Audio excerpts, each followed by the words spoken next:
Like before the pandemic, I was really like, I mean, everything like I was working full time at like I had a job at a hotel. I was kind of like really getting a little like tired, just exhausted from wrestling and da da da da da and all that good stuff. And then the quarantine just like slapped us right down.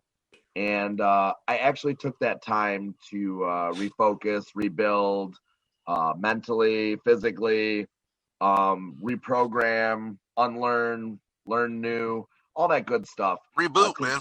Yeah. Reboot. Like, so I told everybody that the reset was coming. And like, I know a lot of people don't understand what that meant, but like,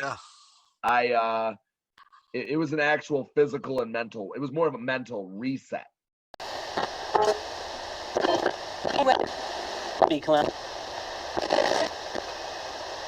When wrestling started going down, my parents were 1,000% me not being a wrestler. I wanted to be a wrestler since a little kid. Sure. And even 10th grade, I said, I'm going to be a wrestler. And they said, no, you're not.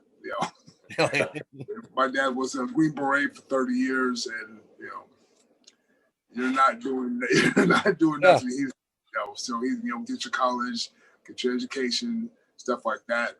So I'm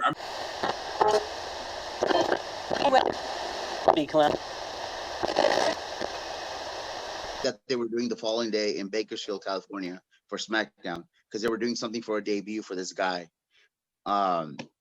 So I didn't know much of what was currently happening storyline wise. I didn't know what was happening. So I contacted a friend. I was like, hey, they have me with this guy who, like, he looks familiar, but I don't know who he is. Do you know who it is? And he's like, yeah, that's Dos Caras Jr., which I knew that name. So then I freaked out like a little kid. And so then I did the whole spiel with Alberto, and then they invited me again the following day because they were doing a double taping of SmackDown. Because I believe the next week they were going to Europe, and this is when they had like the brand split. So the SmackDown guys were going for like a week and a half to Europe. So we did a second taping in Fresno on a Wednesday, and they then pulled me aside afterwards, and then they offered me the contract. So I started backwards. I started on the road first, and then I got sent to developmental. But even when I was in developmental, I was only there for like 2 days because I was on the road.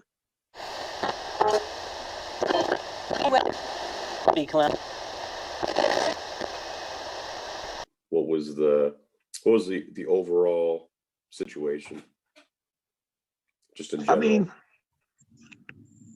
for me, in the beginning, it wasn't the politics. It wasn't, I didn't have to worry about that. And then once I had that match with Abyss, it seemed like it was kind of a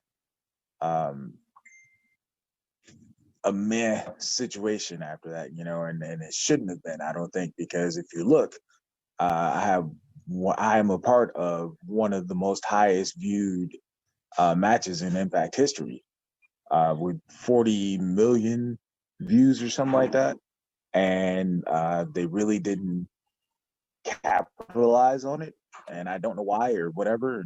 I don't really want to speculate, I guess.